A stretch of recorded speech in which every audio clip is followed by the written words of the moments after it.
New Zealand once again clinical performance. Bracewell man of the match, Rachin Ravindra అద్భుతమైన century.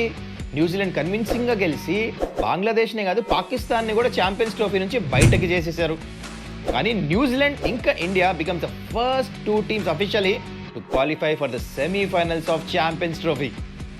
And ఇవాళ మధ్యాహ్నం చాలా ఇంట్రెస్టింగ్ మ్యాచ్ ఉంది. ఒక పక్క ఆస్ట్రేలియా, ఇంకో పక్క సౌత్ ఆఫ్రికా. ప్లేయింగ్ 11 ఏంటి, both the teams strength, weaknesses, అసలు పిచ్ ఎలా ఆడబోతుంది, అండ్ ఫైనలీ మీ ఫేవరెట్ ప్రెడిక్షన్ మీటర్.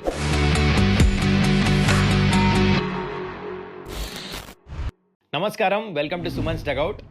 న్యూజిలాండ్ చాలా మంచిగా ఈ మ్యాచ్ గెలుస్తుంతో పాటు ఏమైందంటే పాకిస్తాన్ అండ్ బంగ్లాదేశ్ ఇద్దరు ఛాంపియన్స్ ట్రోఫీ నుంచి బయటకు వెళ్ళిపోయారు. దాంతో India New Zealand first teams to qualify for the semifinals of Champions Trophy. So good news for all of us. India is comfortably placed. India New Zealand match చాలా మజా రాబోతుంది, కాకపోతే దానికి ఇంకొంచెం టైం ఉంది. కానీ ఇప్పుడు మనం మాట్లాడుకోబోయేది ఫస్ట్ ఈ మ్యాచ్ గురించి స్లైట్లీ అట్లా టచ్ చేద్దాము. రచన్ రవీంద్ర చాలా మంచి బ్యాటింగ్ చేశాడు, సూపర్ బ్యాటింగ్ చేశాడు. కానీ బంగ్లాదేశ్ మాత్రం పువర్ బ్యాటింగ్ వికెట్ని మిస్ చేసుకుని 200+ రన్స్ కొడతాం ఈ పిచ్ మీద. అది కూడా స్పిన్నర్ బ్రేస్వెల్కి 4 వికెట్లు ఇచ్చారు. ఏమైతే తను నార్మల్ ఆఫ్ స్పిన్ వేసాడు, బాల్ టర్న్ కూడా అవ్వలే. అక్రాస్ ద లైన్ కొడతానికి వెళ్ళి అవుట్ అయిపోయారు. పువర్ బ్యాటింగ్ బంగ్లాదేశ్ నుంచి. కానీ Rachin Ravindra and Tom Latham 129 runs అయితే చేశారు కదా, అది match defining moment. Man of the match బ్రేస్వెల్కి వచ్చింది. కానీ Rachin Ravindra becomes the first player, record అనమాట ఇది ఓడిఐ ఫార్మాట్లో.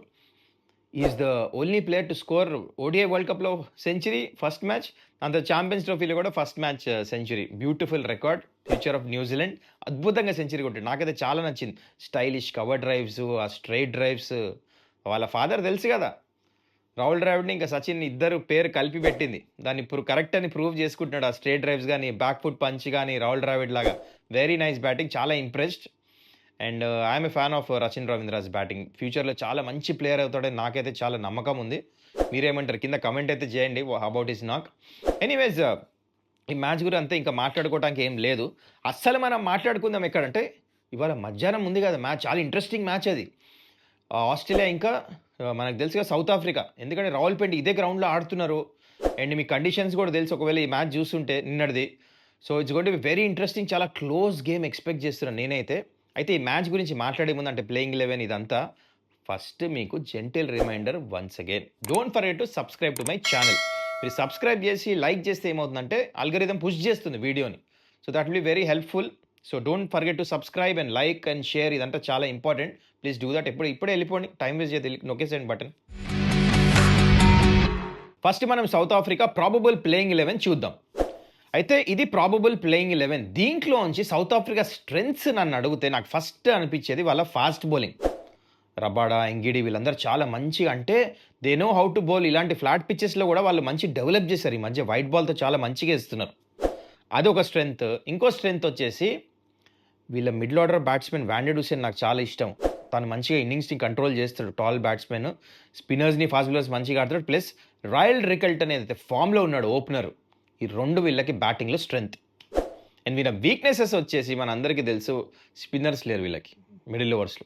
కేశవ్ మహారాజ్ ఒక్కడే వేస్తాడు, అది మినాయిస్తే ఎక్కువ స్పిన్నర్స్ లేరు. మరి ఈ పిచ్లో స్పిన్నర్స్ ఉండాలి, గేమ్ని కంట్రోల్ చేస్తారు. అదొక వీక్ పాయింట్ కింద మారచ్చు వీళ్ళకి.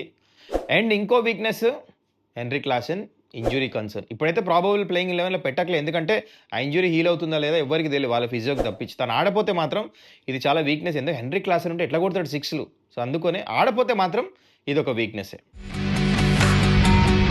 ఇప్పుడు మనం ఆస్ట్రేలియా గురించి మాట్లాడదాం. ఐసీసీ ఈవెంట్స్ అనగానే వీళ్ళకి ఏదో అయిపోతుంది, చాలా మంచిగా ఏ గేమ్ తీసుకొని వస్తారు. అయితే వీళ్ళ ప్రాబబుల్ 11 ఇలా ఉండొచ్చు.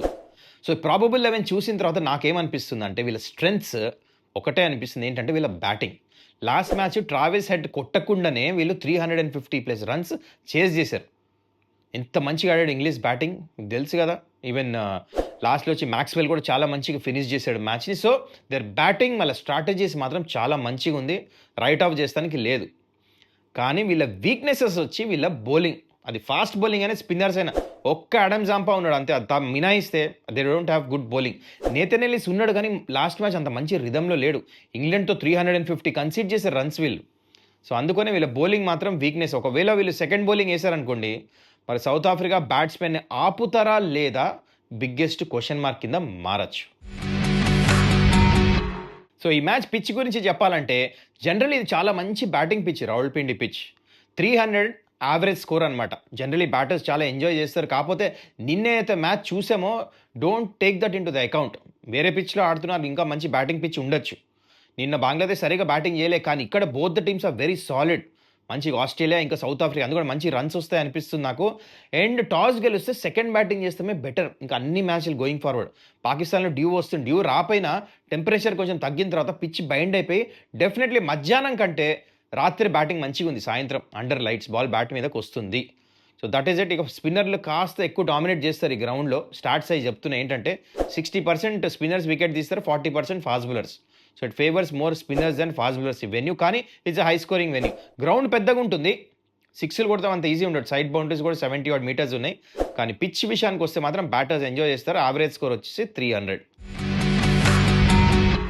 And it's time for prediction meter. అయితే మ్యాచ్‌ని ప్రెడిక్ట్ చేస్తే చాలా కష్టంగా ఉంది. బోత్ ద సైడ్స్ సిమిలర్ అనిపిస్తున్నాయి నాకు. Heavily dependent on batsmen. Bowling కాస్త వీక్ ఉంది. కొంచెం సౌత్ ఆఫ్రికా బౌలింగ్ మంచిగుంది. కానీ మళ్ళా ఇక్కడ ఆస్ట్రేలియా బ్యాటింగ్ చాలా మంచిగుంది. అక్కడ కాంప్రమైజ్ అయిపోతుంది మళ్ళా. అందుకని ప్రెడిక్ట్ చేస్తాం చాలా కష్టం. అందుకని ప్రెడిక్షన్ మీటర్‌లో నేను 50-50 ఇస్తున్నా. అయితే ఒక చిన్న హింట్ ఇస్తా మీకేంటంటే సెకండ్ బ్యాటింగ్ చేసే టీమ్‌కి ఎక్కువ ఛాన్సెస్ ఉన్నాయి మ్యాచ్ గెలుస్తానికి.